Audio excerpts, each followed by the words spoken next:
UPSC ಪರೀಕ್ಷೆಯಲ್ಲಿ ಕರ್ನಾಟಕದ ಕೀರ್ತಿ ಪತಾಕೆಯನ್ನ ಹಾರಿಸಿದ್ದಾರೆ ಕನ್ನಡಿಗರು.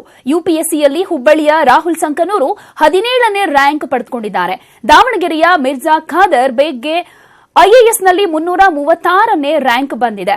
ವಿಜಯಪುರದ ನಾಗಠಾಣ ಗ್ರಾಮದ ಯುವಕ ಗಿರೀಶ್ ಧರ್ಮರಾಜ 307ನೇ ರ್ಯಾಂಕ್ ಅನ್ನು ಪಡೆದುಕೊಂಡಿದ್ದಾರೆ. ಇನ್ನು ಬಳ್ಳಾರಿಯ ಯುವತಿ ಅಶ್ವಿಜಾ ಕೂಡ ಯುಪಿಎಸ್ಸಿ ಪರೀಕ್ಷೆಯಲ್ಲಿ 423ನೇ ರ್ಯಾಂಕ್ ಅನ್ನು ಪಡೆದುಕೊಂಡಿದ್ದಾರೆ.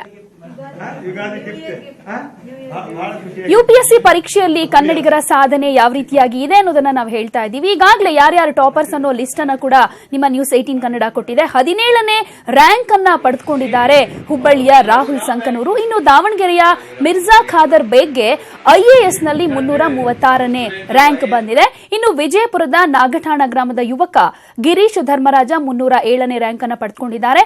ಹಾಗೆ ಬಳ್ಳಾರಿಯ ಯುವತಿ ಅಶ್ವಿಜಾ ಕೂಡ ಯುಪಿಎಸ್ಸಿ ಪರೀಕ್ಷೆಯಲ್ಲಿ 423ನೇ ರ್ಯಾಂಕ್ ಅನ್ನ ಪಡೆದುಕೊಂಡಿದ್ದಾರೆ. ಈಗಾಗಲೇ ಒಂದ್ ಕಡೆ ಹಬ್ಬದ ಸಂಭ್ರಮ ಇದ್ರೆ, ಇನ್ನೊಂದ್ ಕಡೆ ಪರೀಕ್ಷೆಯಲ್ಲಿ ಪಾಸ್ ಆಗಿ ಅದು ಕೂಡ ರಾಜ್ಯದ ಕೀರ್ತಿ ಪತಾಕೆಯನ್ನ ಹಾರಿಸಿರುವಂತಹ ಹೆಮ್ಮೆ ಕೂಡ ಎಲ್ಲ ಕಡೆಯಿಂದ ಸಿಗ್ತಾ ಇದೆ. ಹುಬ್ಬಳ್ಳಿಯ ವಿದ್ಯಾನಗರದ ಬೃಂದಾವನ ಕಾಲೋನಿ ನಿವಾಸದಲ್ಲಿ ಈಗಾಗಲೇ ಯಾವ ರೀತಿ ಸಂಭ್ರಮ ಇದೆ ಅನ್ನೋದನ್ನ ನೋಡ್ತಾ ಇದ್ದೀವಿ.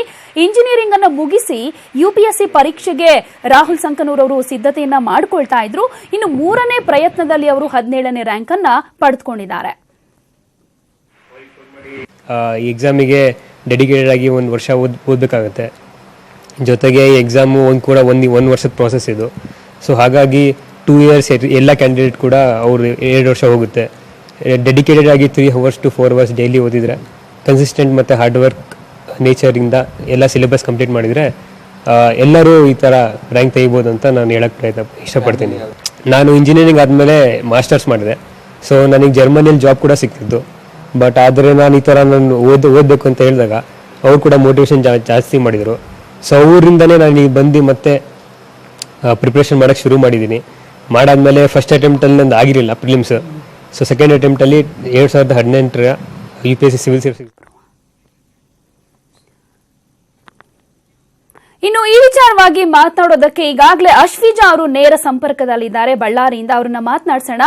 ಕಂಗ್ರಾಚ್ಯುಲೇಷನ್ ಅಶ್ವಿಜಾ ಅವರೇ, ಹಾಗೇನೆ ಹಬ್ಬದ ಶುಭಾಶಯ ನಿಮ್ಗೆ.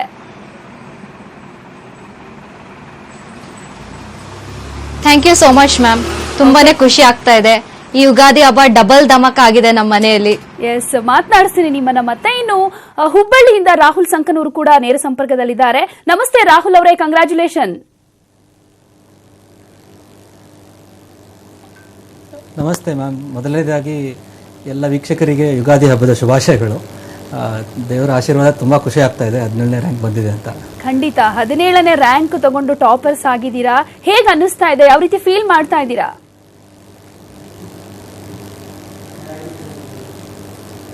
ಇದು ನನ್ನ 5th ಅಟೆಂಪ್ಟು. ಸೊ ರಿಸಲ್ಟ್ ಬಂದಾಗ ಸ್ವಲ್ಪ ಬ್ಲ್ಯಾಂಕ್ ಆಗಿಬಿಟ್ಟಿದ್ದೆ. ಅದು ಒಂಥರ ಕಲೆಕ್ಟಿವ್ ಎಫರ್ಟ್ ಇತ್ತು, ತಂದೆ ತಾಯಿಯವರು, ರಿಲೇಟಿವ್ಸು, ಫ್ರೆಂಡ್ಸು. ಸೊ ಈ ಕಲೆಕ್ಟಿವ್ ಎಫರ್ಟ್ ಫಲ ಸಿಕ್ಕಿದೆ ಅಂತ ಖುಷಿ ಆಗ್ತಾ ಇದೆ. ತುಂಬಾ ಜನರನ್ನ ನೋಡ್ತೀವಿ, ಫಸ್ಟ್ ಅಟೆಂಪ್ಟ್ ಆಗಿರ್ಬೋದು, ಸೆಕೆಂಡ್ ಅಟೆಂಪ್ಟ್ ಆಗಿರ್ಬೋದು, ಹೋಗ್ಬಿಡ್ತು ಅಂತ ಅಂದ್ರೆ ಮತ್ತೆ ಟ್ರೈ ಮಾಡೋದಕ್ಕೆ ಅವ್ರಿಗೆ ಹೋಪ್ಸೇ ಇರೋದಿಲ್ಲ. ಈ ಸಲನೂ ಹಾಗೆ ಆಗ್ಬಿಡುತ್ತೆ, ಯಾಕೆ ಟ್ರೈ ಮಾಡಬೇಕು ಅಂತ ಕೂಡ ಕೆಲವರು ಅಂದ್ಕೊಳ್ತಾರೆ. ಸೊ ನಿಮ್ ವಿಚಾರದಲ್ಲಿ ಹೇಗಾಯ್ತು ಅಂತ?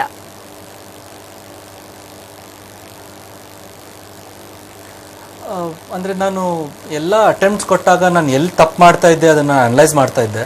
ಸೊ ಎಲ್ಲೆಲ್ಲಿ ಲೂಪ್ ಹೋಲ್ಸ್ ಇತ್ತು ಅದನ್ನು ಮುಚ್ಚೋದಕ್ಕೆ ಹೆಚ್ಚು ಕಾನ್ಸಂಟ್ರೇಟ್ ಮಾಡ್ತಾ ಇದ್ದೆ ಹೊರತು ಇದಾಗಲ್ಲ ಅಂತ ಆ ಮನೋಭಾವ ಇರಲಿಲ್ಲ. ಆ ಪಾಸಿಟಿವ್ ಆ್ಯಟಿಟ್ಯೂಡ್ ಐ ಥಿಂಕ್ ನನಗೆ ಪುಷ್ ಮಾಡ್ತು.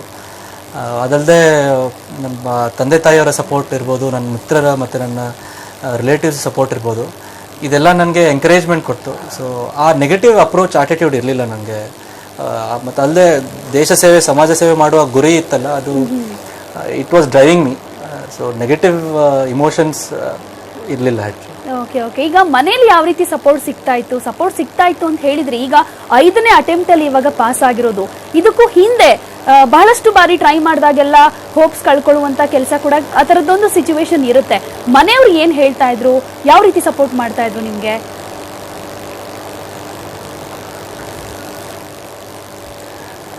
ಆ್ಯಕ್ಚುಲಿ ಈ 5 ಅಟೆಂಪ್ಟಲ್ಲಿ ನಾನು ಒಂಥರ ನಮ್ಮ ಮನೆ ರೀಡಿಸ್ಕವರ್ ಮಾಡ್ದಂಗಿತ್ತು.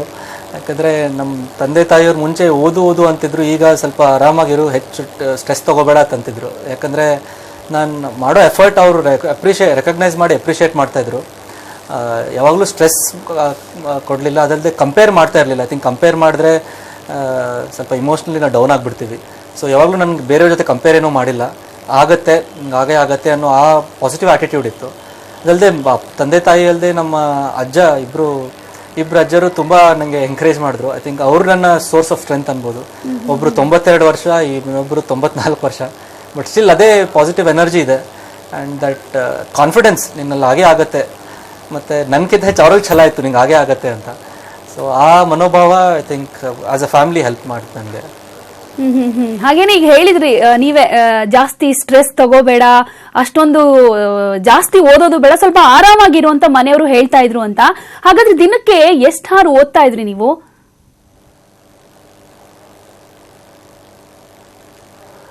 ಮ್ಯಾಮ್ ಅದೇ ಇದು ಒಂಥರ ರಿಪೀಟೆಡ್ ಕ್ವಶನ್ ಇದೆ, ಎಷ್ಟು ಗಂಟೆ ಓದಬೇಕು. ಐ ಥಿಂಕ್ ನಾನು ಸಿವಿಲ್ ಸರ್ವಿಸಸ್ ಪಾಸ್ ಆಗ್ತಾ ಈ ಫೀಲ್ಡಲ್ಲಿ ಬಂದಿರಲಿಲ್ಲ ಅಂದರೆ ಇದೇ ಕ್ವಶನ್ ಕೇಳ್ತಿದ್ದೆ.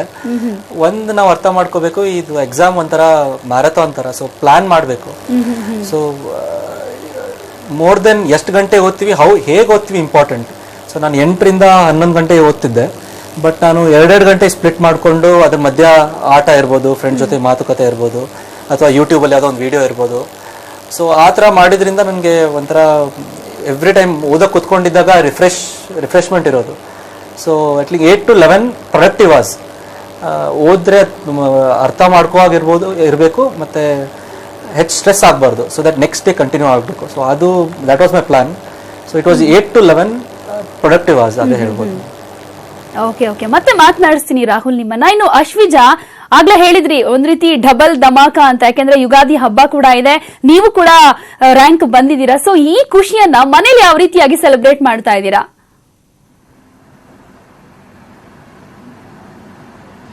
ತುಂಬಾನೇ ಖುಷಿ ಆಗಿದೆ ಮೇಡಮ್.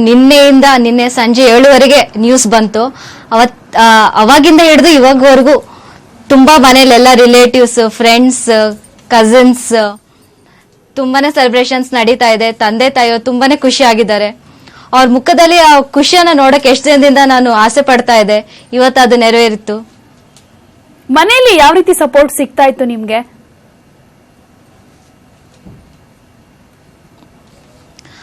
ಮ್ಯಾಮ್ ನಂದು ಬಂದ್ಬಿಟ್ಟು 1 ವರ್ಷದಿಂದ ನಾನು ಮನೇಲೆ ಪ್ರಿಪೇರ್ ಆಗ್ತಾ ಇದ್ದೀನಿ. ಲಾಸ್ಟ್ ಜಾನ್ವರಿಯಿಂದ ಹಿಡಿದು ಇವಾಗ ಇಂಟರ್ವ್ಯೂವರೆಗೂ ಮನೇಲೆ ತುಂಬಾನೇ ನಾನು ಪ್ರಿಪರೇಷನ್ ಆಗಿದ್ದು.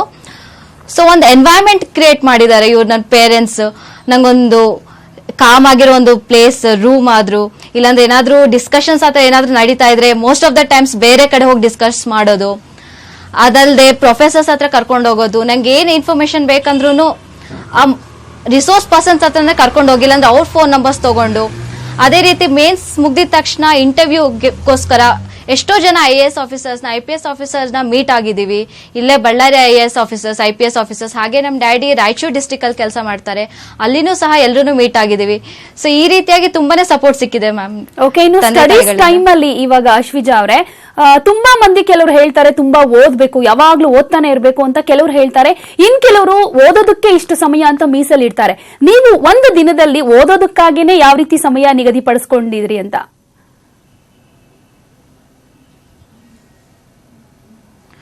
ಇದು ಓದೋದು ತುಂಬಾ ಕಸ್ಟಮೈಸ್ಡ್, ಅಂದ್ರೆ ಒಬ್ಬೊಬ್ಬ ಪರ್ಸನ್ಗೂ ವೇರಿ ಆಗುತ್ತೆ ಮ್ಯಾಮ್. ಸೊ ಕೆಲವ್ರಿಗೆ ಮಾರ್ನಿಂಗ್ ಓದಕ್ ಇಷ್ಟ ಆಗುತ್ತೆ, ಇನ್ನು ಕೆಲವ್ರಿಗೆ night times. What ever it is, like daily ನಾವು 8 to 10 hours ಮಿನಿಮಮ್ ಆಗಿ ಇಟ್ಕೋಬೇಕು ಮ್ಯಾಮ್. ಲೈಕ್ ಒಂದಿನ ನಾವು 23 hours ಓದ್ಬಿಟ್ಟು ನೆಕ್ಸ್ಟ್ ಡೇ 2 hours ಓದಿದ್ರೆ ಅದೇನು ಯೂಸ್ ಇರೋದಿಲ್ಲ. ಸೊ ಕಂಟಿನ್ಯೂಸ್ ಆಗಿ ಓದ್ತಾನೆ ಇರಬೇಕು. ಈ ಎಕ್ಸಾಮ್ ಅಲ್ಲಿ ಮೇನ್ ಪೇಷನ್ಸ್ ಮ್ಯಾಮ್. ಪೇಷನ್ಸ್ ಇರಬೇಕು, ಪರ್ಸಿವರೆನ್ಸ್ ಇರಬೇಕು, ಹಾರ್ಡ್ ವರ್ಕ್ ಇರಬೇಕು. ಅದೇ ಅದ್ರ ಜೊತೆಗೆ ರಿಲ್ಯಾಕ್ಸ್ ಆಗ್ಬೇಕು ma'am. Every Sunday I use to take a break.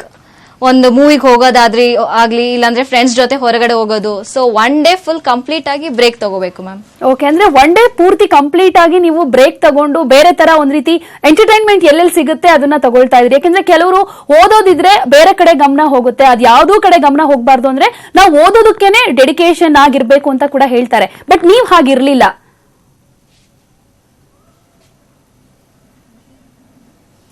ಹಾ ಎಸ್ ಮ್ಯಾಮ್. ನಾನು ಓದಿನ ಜೊತೆಗೆ ಎಲ್ಲಾನು ನಾನು ಇನ್ಕ್ಲೂಡ್ ಮಾಡ್ಕೊಂಡಿದ್ದೆ, ಎಲ್ಲ ಆಕ್ಟಿವಿಟೀಸ್. ಸೊ ಎಲ್ಲ ಆರ್ಗನೈಸೇಷನ್ಸ್ ಅಲ್ಲಿ ಇನ್ವಾಲ್ವ್ ಆಗೋದು. ನಾನು ಈ ಸ್ಲಮ್ ಮತ್ತೆ ರೂರಲ್ ಸ್ಟೂಡೆಂಟ್ಸ್ಗೆಲ್ಲ ಕ್ಲಾಸಸ್ ತಗೊಳ್ತೀನಿ ಮ್ಯಾಮ್. ಸೊ ಅವ್ರ ಜೊತೆಗೆ ಸ್ವಲ್ಪ ಟೈಮ್ ಸ್ಪೆಂಡ್ ಮಾಡೋದು. ಸೊಸೈಟಿ ಒಟ್ಟಿಗೆನೆ ನನ್ನ ಪ್ರಿಪ್ರೇಷನ್ ನಡೆದಿದೆ ಮ್ಯಾಮ್.